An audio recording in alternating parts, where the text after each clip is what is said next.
The paperwork for the house on Maplewood Drive had always felt heavier than it actually was. I remember the day I signed it, sitting in the polished oak office of my attorney, Richard, holding a pen that felt like a wand. I was 64 years old, a widow of 10 years, and a retired forensic accountant. My late husband, Arthur, and I had worked our entire lives building a nest egg that was meant for European cruises in a cabin by the lake. But when Arthur passed, the cruises lost their appeal. The only thing that mattered to me was our daughter, Clara. Clara was a gentle soul, an illustrator who saw the world in pastels and soft lighting. She was the kind of girl who would rescue a spider from the bathtub rather than wash it down the drain. She married Mark 3 years ago. Mark was handsome, worked in regional sales, wore expensive cologne, and had a smile that always struck me as just a fraction of an inch too wide. He was charming, yes, but it was a practiced charm. The kind of charm a man uses when he wants something, rather than when he has something to give. I never disliked Mark, but I never fully trusted him either. And I certainly didn't trust his family. His mother, Susan, was a masterclass in passive aggression, a woman who could hand you a compliment that felt exactly like a paper cut. And his sister, Jessica, was a 38-year-old woman who still referred to herself as finding her path, which mostly involved sleeping until noon and spending money she didn't have. When Clara tearfully confessed over the phone that she and Mark were suffocating in their cramped 2-bedroom apartment and that the stress was killing her creativity, I knew what I had to do. I took a massive chunk of Arthur's and my savings, enough to pay cash for a beautiful 4-bedroom colonial in a quiet suburb of Columbus, Ohio. It had a wraparound porch, a sprawling backyard, and, most importantly, a detached sunroom with floor-to-ceiling windows that would make the perfect art studio for Clara. I told Clara and Mark it was an early inheritance. Mark was ecstatic, practically vibrating with the idea of playing the lord of a suburban manor. Clara just wept and hugged me, her shoulders finally dropping from around her ears. But I am an accountant. I don't write blank checks, and I certainly don't hand over hundreds of thousands of dollars to a man who complains about the price of his wife's organic groceries while driving a leased BMW. I didn't just put Clara's name on the deed. I bought the house through a family trust. I am the sole trustee, and Clara is the sole beneficiary. Legally, Mark had absolutely zero claim to the property. He didn't own a single blade of grass in that front yard. I explained this as a tax protection strategy to Mark, wrapping it in so much financial jargon that his eyes glazed over and he just nodded, eager to get the keys. He thought it was just a technicality. I knew it was a safety net. For the first 6 months, everything seemed perfect. Clara's voice over the phone sounded lighter, her laugh chimed like it used to before she got married. She sent me pictures of the sunroom, her canvases leaning against the walls, the light catching the dust motes in the air. I decided to surprise them the week before Thanksgiving. I baked Clara's favorite pecan pie, packed a small overnight bag, and drove the 4 hours from my home in Michigan down to Ohio. The autumn leaves were turning brilliant shades of rust and gold, and my heart swelled with anticipation. I couldn't wait to sit on that porch with my daughter, sipping coffee and watching the neighborhood wake up. When I pulled into the wide, newly paved driveway of Maplewood Drive, my chest tightened. The first thing I noticed was the landscaping. Clara had spent weeks planting hydrangeas and hostas along the front walkway. Now the flower beds were trampled, choked with weeds, and an empty, crushed beer can lay half buried in the mulch. Parked aggressively in the center of the driveway, blocking the path to the garage, was a beat-up silver Honda Civic with a cracked taillight. I recognized it immediately. It belonged to Jessica. I parked on the street, grabbed the pie, and walked up the steps. I didn't knock. I had a key, and I was excited to see Clara's face light up. I turned the lock and pushed the heavy mahogany door open. The smell hit me before the noise did. I had expected the comforting scent of lavender oil, fresh canvas, or maybe the cinnamon candles Clara always burned in the fall. Instead, the air was thick with the suffocating odor of stale bacon grease, cheap vanilla air freshener, and something distinctly unwashed. The house was loud. The television in the living room was blasting a daytime reality show at a volume that made the hardwood floors vibrate. I stepped into the foyer and looked toward the living room. There, sprawled across Clara's expensive cream-colored sectional sofa, was Jessica. She was wearing mismatched sweatpants, a stained tank top, and had her bare, unwashed feet propped right up on the glass coffee table Clara had saved up for months to buy. Surrounding Jessica was a fortress of empty soda cans, crumpled chip bags, and a half-eaten plate of something unidentifiable. Sitting in the wingback chair by the window was Susan. She was filing her nails, looking entirely too comfortable in a silk robe that I instantly recognized as a Christmas gift I had given Clara 2 years ago. "Well, look who it is," Susan drawled, not looking up from her emery board. Her voice was like syrup poured over gravel. "Eleanor, Mark didn't mention you were coming." "He didn't know," I said, my voice dangerously calm. I kept my posture straight, my grip on the pie tin firm. "Where is Clara?" "Oh, she's upstairs, playing Cinderella," Jessica snorted, not taking her eyes off the television. "Someone had to clean the guest bathroom. The plumbing in this house is terrible, Eleanor. You really should have had it inspected better before you bought it." My blood went cold, but my face remained a mask. I didn't engage. I walked past them, the soles of my shoes sticking slightly to a mystery spill on the hardwood floor, and headed straight for the stairs. The house felt entirely different. It didn't feel lived in. It felt occupied. There were strange coats thrown over the banister, a stack of unpaid bills addressed to Susan sitting on the hall table, and the framed wedding photo of Clara and Mark that used to hang at the top of the landing had been replaced by a garish, cheap portrait of Susan and her 2 children from 10 years ago. I found Clara in the master bathroom. She was on her hands and knees, wearing a pair of worn-out yellow rubber gloves, scrubbing the grout around the bathtub with a toothbrush. "Clara," I said softly. She jumped, nearly dropping the brush. When she turned to look at me, my heart broke into 1,000 jagged pieces. She looked exhausted. The bright, creative spark in her eyes had been replaced by a dull, hollow stare. Dark circles bruised the skin under her eyes, and her hair was tied back in a messy, greasy knot. She had lost weight. Her clothes hung loosely on her frame. "Mom," she whispered, her voice cracking. She scrambled to her feet, pulling off the gloves, and practically fell into my arms. She smelled like bleach and exhaustion. I held her tight, stroking her hair. "Sweetheart, what is going on here? Why are Susan and Jessica downstairs? Why are you scrubbing floors?" Clara pulled back, wiping a tear from her cheek, her eyes darting toward the open door, as if she were afraid someone was listening. She walked over and quietly pushed the bathroom door shut. They moved in, Mom," she said, her voice trembling. 2 months ago." "Moved in?" I echoed, keeping my voice low. "What do you mean, moved in? For a visit?" Clara shook her head, staring at the floor. "No, permanently. Mark came home one night and said his mother was in a financial crisis. He said she was drowning in debt and couldn't afford her condo anymore. He said they just needed a place to stay to get back on their feet." "But Mom..." "They brought everything. The moving truck came the next morning. Mark knew. He arranged it all without telling me.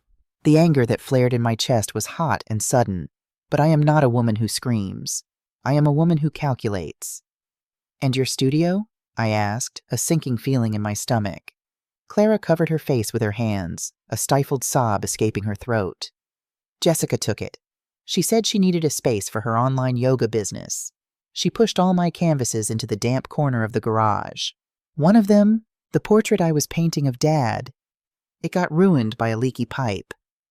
I closed my eyes for a second, summoning every ounce of restraint I possessed.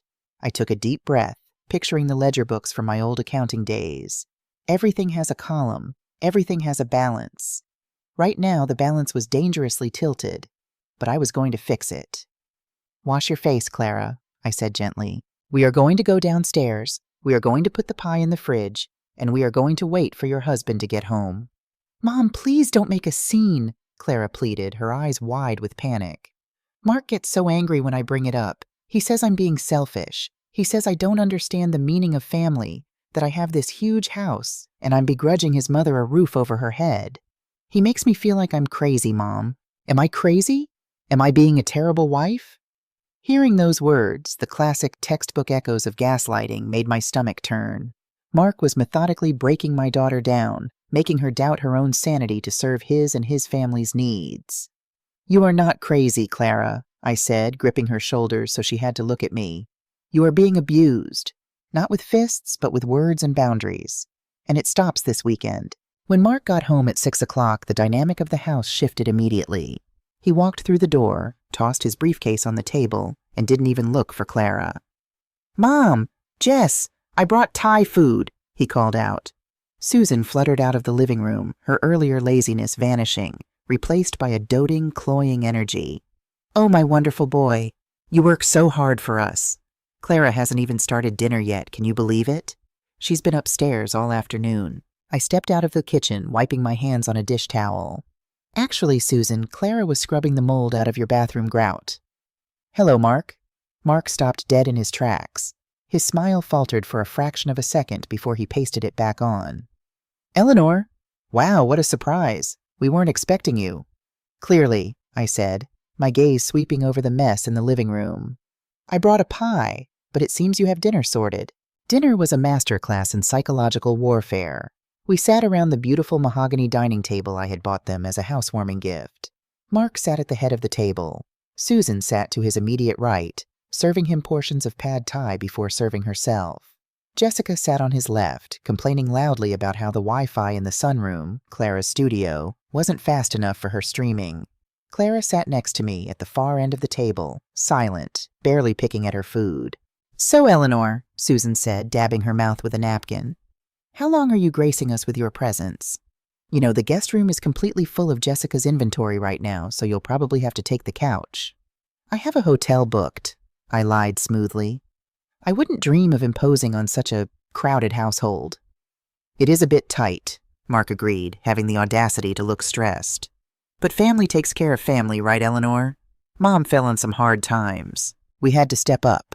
Clara's still adjusting, but she's learning to share." He reached over and patted Clara's hand condescendingly.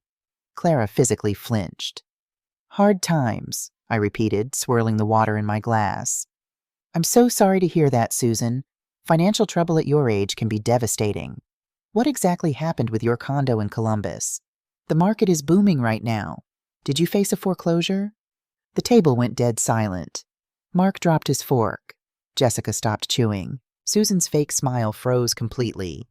It was complicated," Susan stammered, looking nervously at Mark. "Very complicated," Mark cut in quickly, his voice a pitch higher than usual.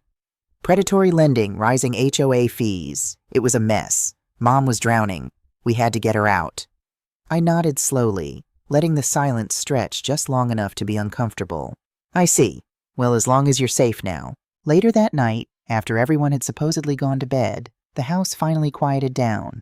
The floorboards creaked as the temperature dropped. I couldn't sleep. The anger was a low, steady hum in my veins.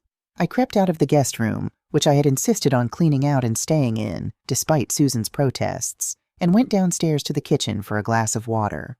The moonlight spilled across the quartz countertops. I stood by the sink, looking out at the ruined flower beds in the backyard. That's when I saw it. Sitting on the edge of the kitchen island was a stack of mail that Mark had brought in from the mailbox and dumped. I normally wouldn't snoop, but my instincts as an auditor were screaming at me. I walked over. Most of it was junk mail, bills for Mark, catalogs for Susan. But near the bottom of the pile was a thick envelope. It had already been torn open. The return address was a prominent title and escrow company based in downtown Columbus. I slipped the papers out of the envelope and turned on the small under-cabinet light. It took my trained eyes less than 30 seconds to scan the document and understand exactly what it was. It was a final settlement statement, a closing disclosure. Susan hadn't been foreclosed on. She hadn't lost her condo to predatory lending. According to this official document, Susan had sold her condo 3 weeks before she moved into Clara's house, and she hadn't sold it for a loss. The condo was fully paid off. She had walked away from the closing table with a cashier's check for $450,000. I stared at the number, the zeros glaring back at me in the dim light. She wasn't broke. She wasn't destitute. She was nearly $500,000 richer. Mark had lied. He had manufactured a fake financial crisis to emotionally manipulate my daughter into letting his mother and sister move into her home rent-free, while Susan sat on a mountain of cash. They weren't just taking advantage of Clara's kindness. They were systematically colonizing the home I had bought for her, treating her like a live-in maid while they hoarded their own wealth. A floorboard creaked behind me.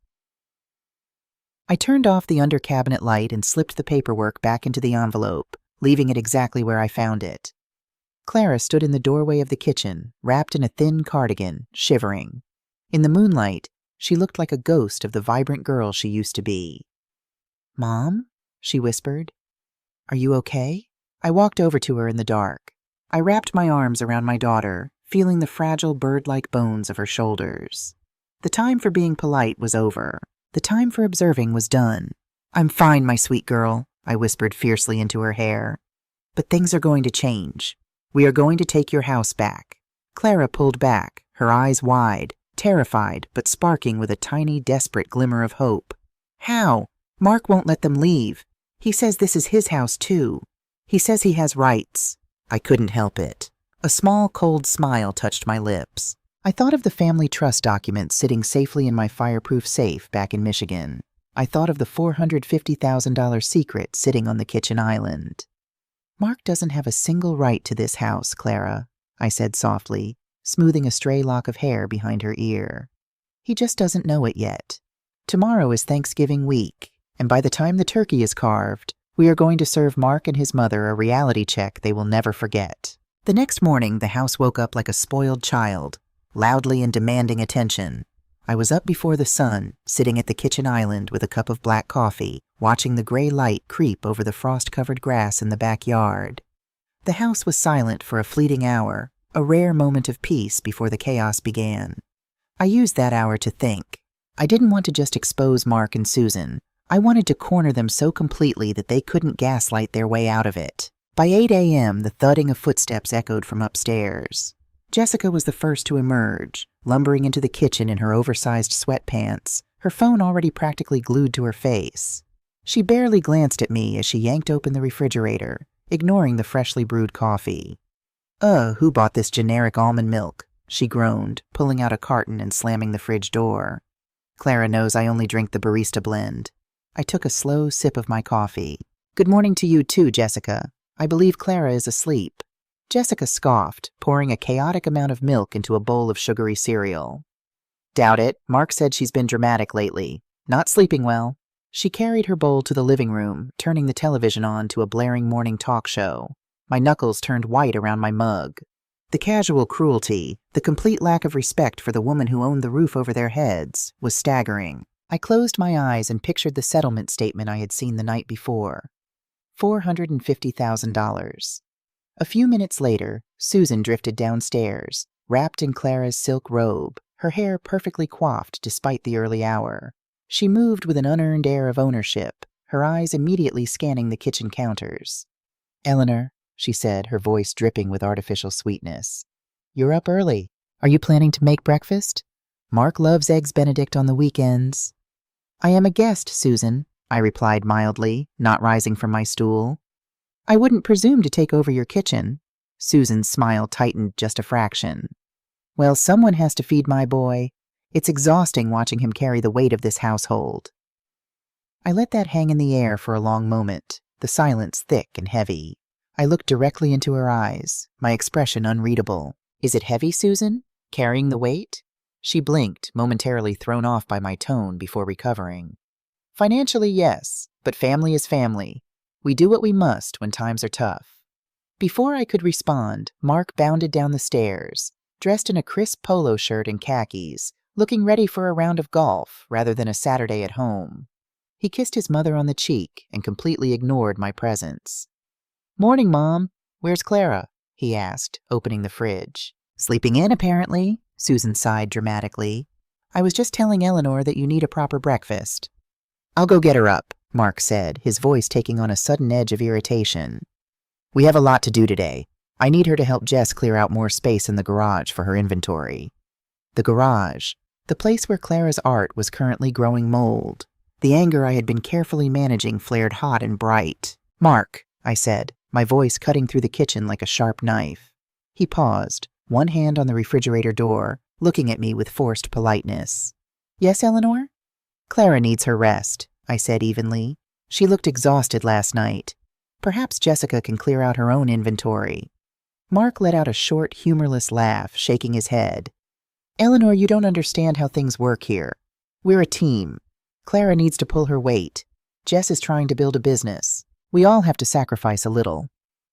"I understand perfectly how things work here," I said softly, my eyes locking onto his. I stood up, smoothing the front of my slacks. "And I think you'll find that Clara has sacrificed quite enough." I walked past him and headed upstairs. I found Clara sitting on the edge of the bed in the guest room where I was staying. She was fully dressed, her hands clasped tightly in her lap, staring blankly at the wall. "Clara," I said, closing the door softly behind me. She looked up, her eyes wide and haunted. "He's going to be angry I'm not making breakfast." "Let him be angry," I said, sitting beside her and taking her cold hands in mine. "We need to talk, and you need to listen to me very carefully." For the next hour, I told her everything. I told her about the settlement statement I found. I told her about the $450,000 Susan was sitting on while crying poverty. I watched the color drain from Clara's face, replaced by a deep, hollow shock. "No," she whispered, shaking her head slowly. "No, Mark wouldn't. He wouldn't lie to me like that. He said she was broke. He said she was going to lose everything." "He lied, Clara," I said firmly but gently. "He manipulated you into giving up your space, your peace, and your sanity, so his mother and sister could live here for free. He played on your empathy." Tears welled in her eyes, spilling down her cheeks. The betrayal was absolute, a jagged wound opening in her chest. For 3 years, Mark had slowly dismantled her reality, making her feel selfish for wanting boundaries. And now, the truth was laid bare. It wasn't about family. It was about exploitation. "What do I do, Mom?" she sobbed, her voice breaking. "I can't live like this anymore. I can't look at them." "You don't have to," I said, my voice hardening into steel. "But you can't fall apart now. We have a plan to execute, and I need you to be strong. Stronger than you've ever been." I laid out the strategy. It was cold, precise, and ruthless. It required Clara to play along for a few more days, to swallow her anger and act as if nothing had changed, while I put the pieces into place. The hardest part was watching her go back downstairs and pretend. For the next 3 days leading up to Thanksgiving, the house was a pressure cooker. Susan grew increasingly demanding, ordering Clara around like a servant, dictating the menu, the seating arrangements, the decorations. Mark was right beside her, enabling every unreasonable request, telling Clara she was overreacting when she tried to push back. Jessica, meanwhile, complained loudly about everything, from the brand of paper towels Clara bought to the temperature of the house. They were suffocating her, piece by piece. And I watched. I watched, and I listened. It was Tuesday afternoon when I got the confirmation I needed. I was sitting in the living room, ostensibly reading a magazine, when I heard Mark and Susan talking in the kitchen. Their voices were low, conspiratorial. "Are you sure she'll sign it?" Susan asked, her tone anxious. "She has to," Mark replied confidently. "I told her it's just standard paperwork for our joint taxes. She doesn't read half the stuff I give her anyway. Once she signs the power of attorney, we can move forward with the refinance. We pull out enough cash to get Jess her storefront, and Clara won't even notice until it's done. She's so stressed out lately, she's not paying attention." The sheer audacity of it made my blood run cold. A power of attorney. They weren't just exploiting her living space. They were planning to steal the equity of the house out from under her, legally binding her to a massive loan she knew nothing about. I carefully stood up, leaving the magazine on the coffee table, and walked silently up the stairs. My heart was pounding a steady, furious rhythm against my ribs. I found Clara in the guest room trying to sketch, but her lines were shaky and uneven. "They're making their move," I said quietly, closing the door. Clara looked up, her pencil pausing. "What do you mean?" I repeated the conversation I had just overheard. The blood drained from her face, leaving her chalk white. The last shred of denial she had been clinging to, the hope that maybe Mark just didn't understand how bad his family was, shattered completely. This was premeditated. This was theft. "He's trying to steal my house," she whispered, her voice barely audible. "He's trying," I corrected her. "But he's going to fail, and he's going to fail spectacularly." That afternoon, while Mark was at work and Susan and Jessica were at a local spa, paid for no doubt by Mark, I made a phone call to Richard, my attorney back in Michigan. We discussed the nuances of the family trust, Ohio real estate law, and the specific mechanics of eviction. Then Clara and I took a quiet trip to a local bank. It was time to secure her future before Mark could touch a dime of it. We sat in a small private office with a bank manager. Clara, still pale but with a new flinty resolve in her eyes, requested a complete withdrawal of her personal savings account, an account she had held since before she met Mark, separate from their joint checking. It wasn't a fortune, but it was enough to start over. "I'd like to transfer this entire balance into an escrow account, please," Clara said, her voice steady. The manager looked surprised but processed the request. Within an hour, Clara's money was locked away, untouchable by anyone but her. As we walked out of the bank into the crisp autumn air, Clara let out a long, shaky breath. "It's done. He can't touch my money." "No, he can't," I agreed, unlocking the car doors. "Now we just have to protect the house. Tomorrow is Thanksgiving. Are you ready?" Clara looked at me, her jaw set, the soft, yielding girl I knew replaced by a woman who had been pushed too far. "I'm ready, Mom. Let them eat turkey, and then let them leave." Thanksgiving morning arrived with a frost that clung to the windows and a tension in the house so thick you could have carved it alongside the turkey. I woke up at 5 o'clock to the sound of cabinets slamming in the kitchen. When I went downstairs, I found Clara already tied into an apron, her hands covered in flour. She was staring blankly at a massive 20-pound bird sitting in the sink. "20 people, Mom," she whispered, her voice rough with exhaustion. "Susan invited 20 people. Aunts, uncles, cousins I've only met once at our wedding. She told me last night at midnight." My jaw tightened. Hosting 20 people for a sit-down holiday dinner was an enormous undertaking, and dropping it on the host the night before wasn't just inconsiderate. It was a deliberate act of sabotage. It was designed to keep Clara frantic, overwhelmed, and completely off balance. "She wants to show off," I said softly, rolling up my sleeves and walking to the sink to help her with the bird. "She wants an audience. Well, we are going to give her one." By 10 o'clock, the kitchen was a war zone of cranberry sauce, sage stuffing, and boiling potatoes. Susan finally made her grand entrance around 11, wearing a tailored burgundy dress and her signature fake pearls. She breezed into the kitchen, holding a steaming mug of coffee that Mark had just brought her from a local cafe. "Oh, it smells wonderful in here," Susan declared, leaning over the island to inspect a pie Clara had just pulled from the oven. "Though, Clara, sweetheart, you might want to turn the oven down. The crust looks a little dark. We don't want Mark's Uncle David complaining about burnt edges." Clara didn't look up from the potatoes she was mashing. "The oven is exactly where it needs to be, Susan." Susan's eyebrows shot up. She looked at me, giving a theatrical little sigh. "The holiday stress always gets to her. Eleanor, you really should have taught her better time management."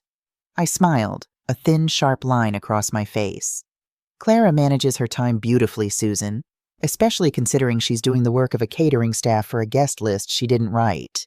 Susan huffed, waving her hand dismissively. "Family is family. I wanted to surround Mark with the people who love him. He's provided such a beautiful roof over our heads. It's the least we can do to celebrate his success." She patted the marble countertop lovingly, as if she owned the very stone. At 2 o'clock, the doorbell began to ring. I stood in the hallway, holding a tray of appetizers, watching the invasion. Extended family members poured through the front door, loud, entitled, and completely oblivious. There was Uncle David, who immediately complained about the drive. Aunt Linda, who handed Clara a cheap bottle of wine with a condescending pat on the cheek, and a slew of cousins who tracked mud onto the foyer rug without a second thought. And right there in the center of it all was Susan, playing the Grand Dowager of Maplewood Drive. "Welcome, welcome," she trilled, taking coats and handing them to Clara to hang in the closet. "Isn't it gorgeous? Mark bought it just this year. He knew I needed a safe haven after my financial troubles, and my boy just stepped right up. Look at this crown molding. Go on, look at the sunroom Jessica is using for her business." I watched Clara carry an armful of heavy winter coats, her knuckles white. I caught her eye and gave her a single, firm nod. "Hold the line." Mark was in his element, holding a glass of bourbon, accepting backslaps and praises from his uncles for being such a devoted son. He looked like the king of a castle he didn't own, built on the back of a woman he didn't respect. He didn't ask Clara if she needed help once. He didn't even look in the direction of the kitchen. Dinner was served at 5. Getting 20 people seated around Clara's dining table and the hastily assembled folding tables in the living room was a logistical nightmare. Clara was relegated to a small chair near the kitchen swing door, the designated spot for whoever was serving the food. Mark sat at the head of the main table, carving the turkey with a smug satisfaction. Susan sat immediately to his right. For the first 45 minutes, the room was filled with the clinking of silverware, the passing of gravy boats, and the booming laughter of Mark's relatives. I sat quietly, eating small bites of turkey, my purse resting heavily on my lap beneath the tablecloth. Inside it was a single sheet of paper. When the plates began to clear and the wine bottles were nearly empty, Susan tapped her butter knife against her crystal wine glass. The sharp clink, clink, clink cut through the chatter. The room slowly quieted down, all eyes turning to her. Susan stood up, smoothing her burgundy dress, dabbing the corners of her mouth with a linen napkin.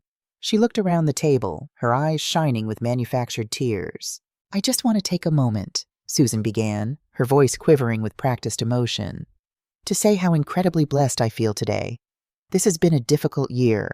Losing my home, facing such terrible financial uncertainty at my age, it was terrifying." A murmur of sympathetic awes rippled through the extended family. Aunt Linda reached over and squeezed Susan's hand.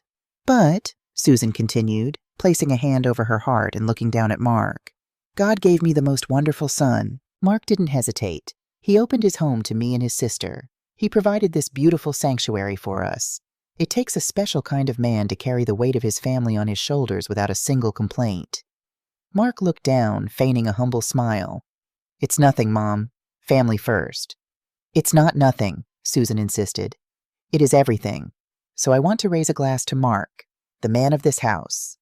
The family raised their glasses, echoing her toast. "To Mark!" Clara sat frozen by the kitchen door, her hands resting in her lap. She didn't touch her glass. As the echoes of the toast faded and people began to lower their drinks, I pushed my chair back. The wooden legs scraped loudly against the hardwood floor. I stood up. I didn't tap my glass. I didn't need to. The sheer shift in my posture commanded the room. "I would also like to add a few words, if I may," I said. My voice was calm, perfectly modulated, projecting clearly to the farthest corners of the living room. Susan's smile faltered, a flicker of genuine annoyance crossing her eyes. "Oh, Eleanor, of course. We're so glad you could make the drive down." "Thank you, Susan," I said smoothly. "Thanksgiving is a time for reflection, a time to appreciate the truth of our blessings. And hearing you speak about your financial struggles moved me deeply. It truly is terrifying to lose everything, which is why I was so incredibly relieved when I found this." I reached into my purse and pulled out the folded title and escrow settlement statement. I held it up, not waving it, just holding it steady so the heavy official-looking watermark caught the light from the chandelier.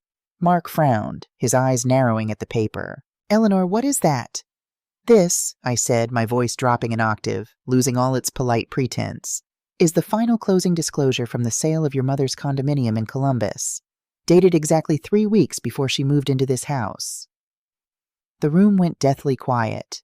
You could hear the hum of the refrigerator in the kitchen. "I don't understand," Uncle David muttered, looking confused. "Susan, you said the bank took the condo." "The bank didn't take anything, David," I said, my gaze fixed squarely on Susan. The fake tears had vanished from her eyes, replaced by a wide, panicked stare. "Susan sold the condo free and clear, and according to this legal document, she walked away from the closing table with a cashier's check for $450,000. A collective gasp swept through the extended family. Aunt Linda dropped her hand away from Susan's as if she had been burned. "That's a lie!" Susan shrieked, her voice shrill and ugly, completely shattering her elegant facade. "Where did you get that? You have no right to go through my private mail." "I didn't go through your mail, Susan," I replied, cold as ice. "Mark left it sitting out on the kitchen island, a rather careless place to leave proof of a $500,000 fraud." "Fraud?" Mark exploded, slamming his hands down on the table and standing up. His face was purple with rage. "You come into my house, eat my food, and accuse my mother of fraud? Get out, Eleanor, right now." "It's not your house, Mark," I said softly. He laughed, a harsh barking sound. "Of course it's my house. I'm on the mortgage with Clara." "There is no mortgage," I corrected him, taking a step toward the head of the table. I felt the adrenaline pumping through my veins, but my mind was perfectly clear. I was an accountant closing the books on a bankrupt company. "I bought this house in cash, and I didn't put it in Clara's name. I purchased it through a family trust. I am the sole trustee. Clara is the beneficiary. You, Mark, are a legal stranger to this property. You own absolutely nothing here." Mark stopped laughing. The color drained from his face so fast he looked ill. He stared at me, then looked wildly at Clara, who was sitting perfectly still, watching him with an unrecognizable expression. "She's lying," Mark said to Clara, his voice laced with panic. "Clara, tell her she's lying. We bought this together." "You didn't put a dime into this house, Mark," Clara finally spoke. Her voice wasn't shaking. It was hollowed out, empty of the love she used to carry for him. "You just moved your mother in and let her treat me like a maid." "Because you are useless," Mark suddenly roared, his mask slipping entirely. The charming salesman was gone, revealing the furious, entitled little boy underneath. He pointed a finger at Clara, spittle flying from his lips. "You sit around all day playing with your stupid paints while I work 40 hours a week. My mother needed a place to stay, and you threw a tantrum because you didn't want to share. You are a selfish, ungrateful bitch, and if it weren't for me, you'd be nothing." The silence in the room was absolute. Several of the aunts gasped, covering their mouths. Even Jessica, sitting at the far end of the table, looked shocked by the venom in her brother's voice. Mark stood there, chest heaving, realizing a second too late that he had just screamed abuse at his wife in front of 20 witnesses. He tried to dial it back, running a hand through his hair.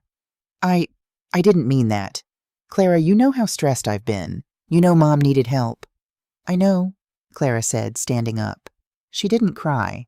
For the first time in years, she looked taller. She reached into her apron pocket and pulled out a small, folded document. "What is that?" Mark demanded, stepping back. "It's the power of attorney form," Clara said evenly. "The one you left on my nightstand this morning. The one you said was for our joint taxes." Mark froze. "I read it, Mark," Clara continued, her voice echoing in the dead quiet of the dining room. "I read the part where it gives you the right to leverage this property for a cash-out refinance. You and your mother were going to steal the equity of this house to fund Jessica's nail salon, weren't you?"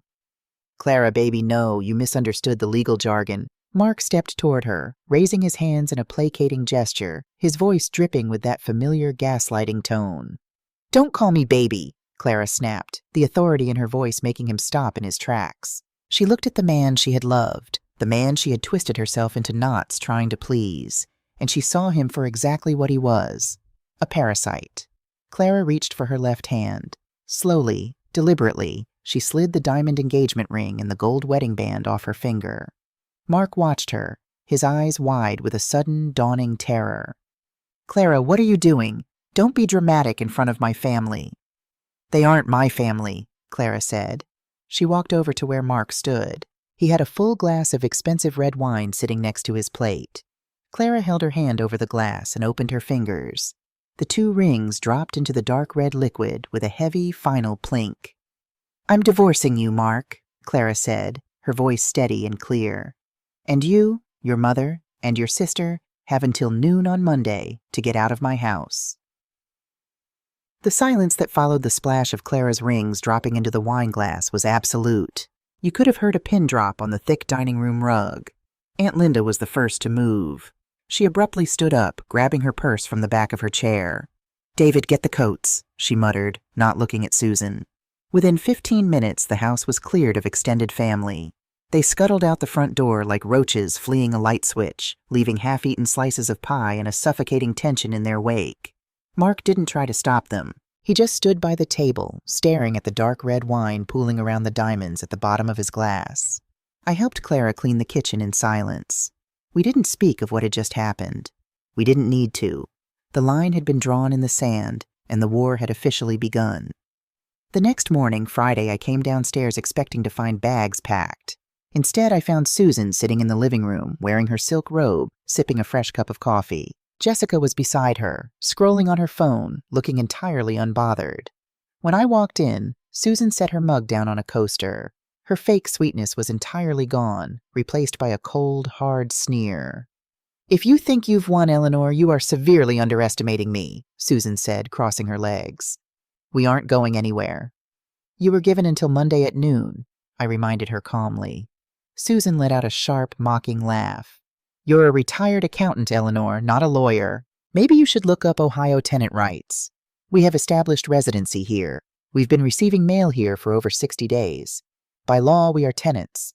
You cannot simply throw us out on the street without a formal, court-ordered eviction process. And in this county, that takes months, maybe even half a year." Jessica smirked without looking up from her screen. "Yeah, good luck getting the sheriff to care." Susan leaned forward, her eyes narrowing. Mark is going to hire the best divorce attorney in Columbus. He's entitled to half the equity in this house since it was their marital home, and he'll force a sale. By the time this is over, Clara will be the one living in a cramped apartment, and my son will have his rightful share. Right on cue, the front door opened and Mark stormed in. His face was red, the veins in his neck bulging. He didn't look like a smug salesman anymore. He looked like a cornered animal. "Where is it?"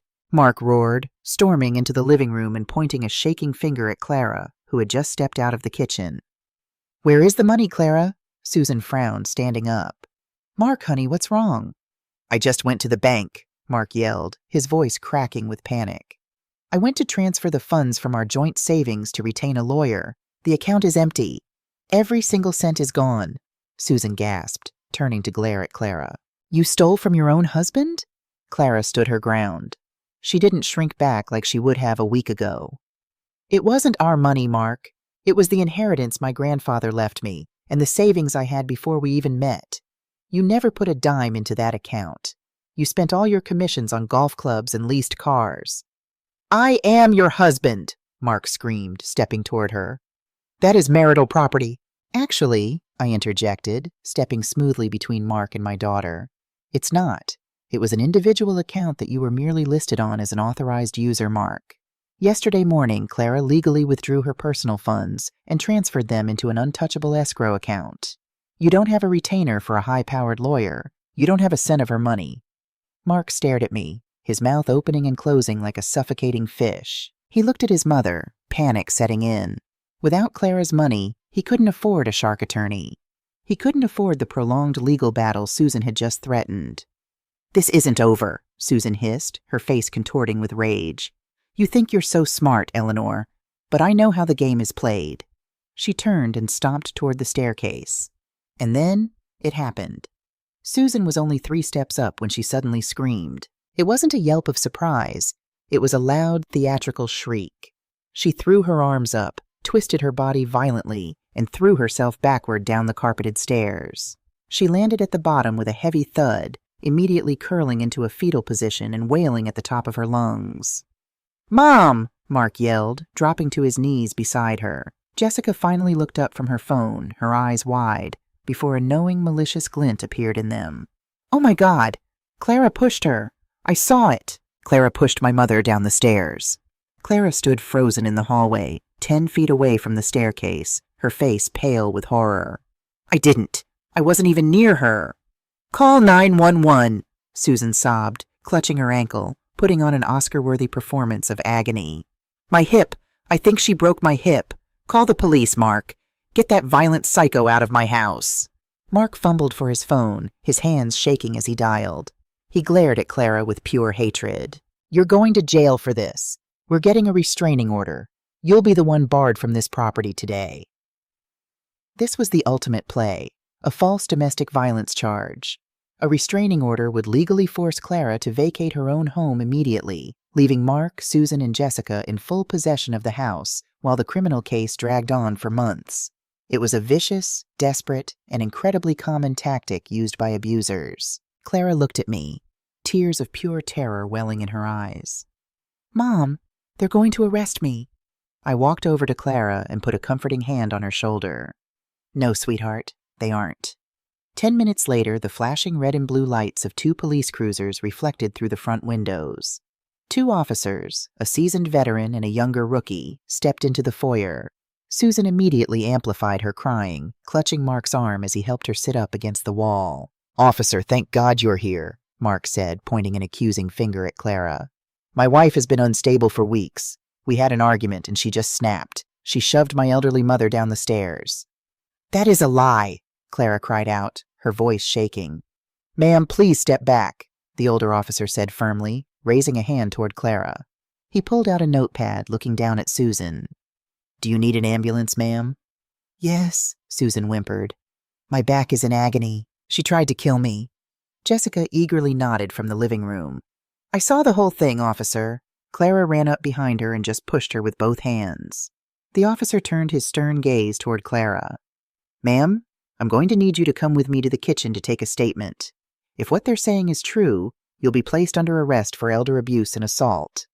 "Officer," I said, stepping forward. My voice was calm, cutting through the hysteria like a scalpel. "Before you read my daughter her rights, I believe you should see exactly what happened." I reached into my oversized cardigan pocket and pulled out my iPad. Mark frowned, his brow furrowing. Susan's fake sobbing hitched slightly. "When I arrived on Wednesday and realized the hostile environment my daughter was living in," I explained to the officers, tapping the screen of my tablet, "I took the liberty of installing 3 discrete motion-activated nanny cameras in the common areas of the house. One in the kitchen, one in the living room, and one—" I pointed up toward the ceiling fixture in the foyer, "right above the staircase." Susan's face went completely horrifyingly slack. The color drained from her cheeks so fast she looked like a corpse. Mark stared at the ceiling fixture, his mouth hanging open. I handed the iPad to the older officer and hit play. The high-definition color video played out perfectly. The audio was crystal clear. It showed Susan standing on the 3rd step. It showed Clara standing 10 feet away, arms by her sides. It showed Susan checking over her shoulder, making sure Mark and Jessica were watching, before deliberately throwing herself backward onto the carpet. The officer watched it twice. Then he handed the iPad back to me. He slowly turned to look down at Susan, who was still sitting on the floor, suddenly looking incredibly healthy. The sympathy in his eyes had been replaced by a cold, hard glare. "Ma'am," the officer said, his voice dangerously low, "are you aware that filing a false police report is a Class 1 misdemeanor in the state of Ohio, and that attempting to use law enforcement to fraudulently obtain a restraining order is perjury?" Susan stammered, scrambling to her feet, entirely forgetting her broken hip.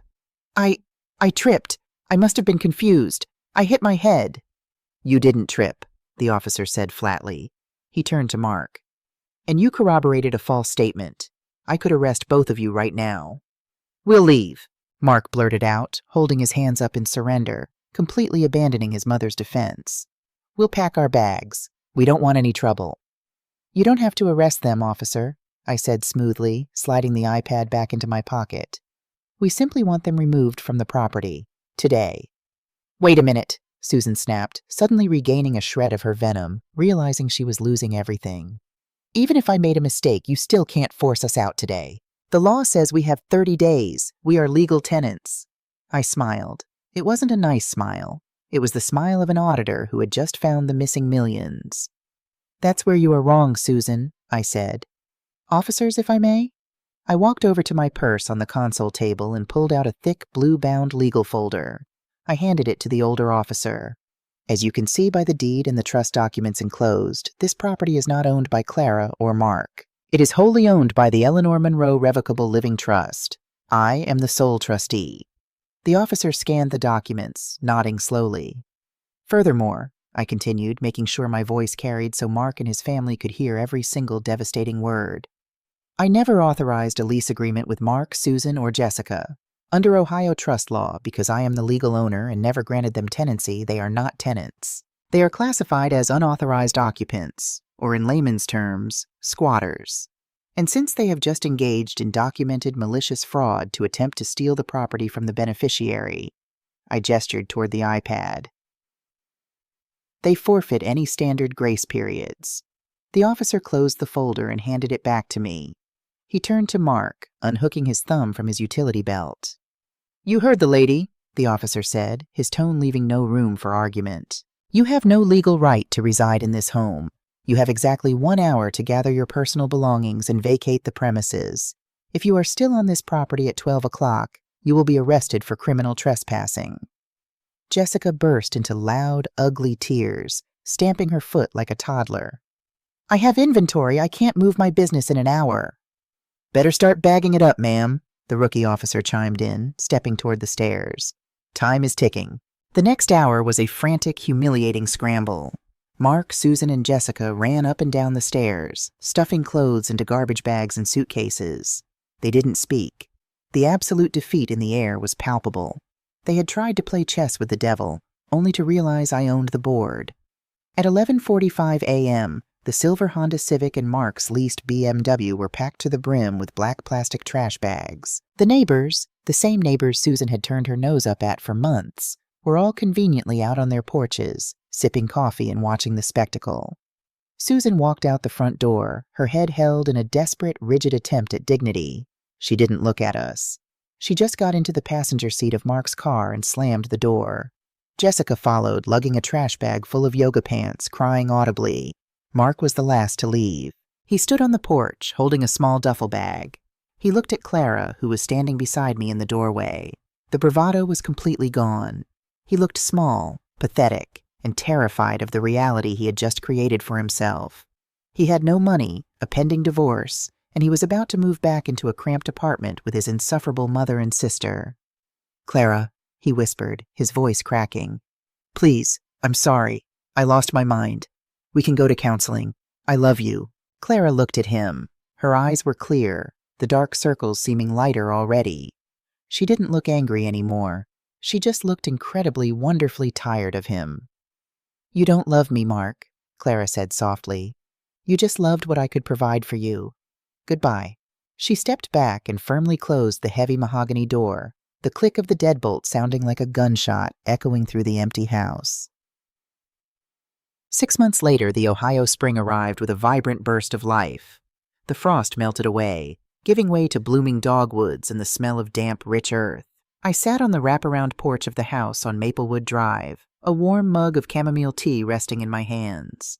The morning sun was gentle, casting long, golden shadows across the freshly manicured lawn. The crushed beer cans and overgrown weeds were gone, replaced by neat rows of tulips that Clara had planted in the early weeks of March. The front door opened and Clara stepped out. She was wearing a pair of paint-splattered overalls, her hair tied up in a messy bun, a streak of cerulean blue across her cheek. She looked radiant. She had gained her weight back, but more importantly, the light had returned to her eyes. The hollow, haunted girl who had scrubbed grout with a toothbrush was entirely gone. "Morning, Mom," she smiled, handing me a small plate of warm homemade scones. "Good morning, sweetheart," I replied, taking a bite. "How is the new piece coming along?" "It's finished," she said, her eyes sparkling with genuine pride. "The gallery downtown just called. They want to feature it in their summer exhibition." I never doubted it for a second, I smiled, reaching out to squeeze her hand. The house behind us was quiet, but it wasn't the heavy, suffocating silence of oppression. It was a peaceful, breathing quiet. The sunroom had been completely restored to its rightful purpose. The air inside smelled of linseed oil and lavender, and the light poured through the tall windows, illuminating dozens of new, vibrant canvases. The divorce had been finalized rapidly. Without access to Clara's savings, Mark couldn't afford a protracted legal battle. And once my attorney presented the undeniable proof of the family trust, Mark's lawyer advised him to walk away before we countersued for the emotional distress and the damage to the property. He took his leased BMW and disappeared into the mediocrity he deserved. Susan and Jessica, from what we heard through the grapevine, were currently living in a 2-bedroom apartment across town, making each other utterly miserable. They still had their $450,000, but without someone to drain and manipulate, their wealth couldn't buy them peace. Clara sat in the wicker chair beside me, pulling her knees up to her chest, looking out over the quiet suburban street. She took a deep breath of the crisp spring air. "It feels like a different house," she murmured, resting her chin on her knees. "It is a different house," I told her, taking a sip of my tea. "Before, it was just a building you lived in. Now, it's a sanctuary you fought for." She turned to look at me, a soft, grateful smile playing on her lips. She didn't need to say thank you. The proof of her gratitude was in the strength she had found, in the boundaries she had learned to build, and in the art that was once again flowing from her fingertips. We sat there together on the porch, 2 generations of women who had learned the hard way that sometimes the only way to protect your peace is to go to war for it. And as the morning sun climbed higher into the sky, warming the wooden floorboards beneath our feet, the house on Maplewood Drive finally felt like home.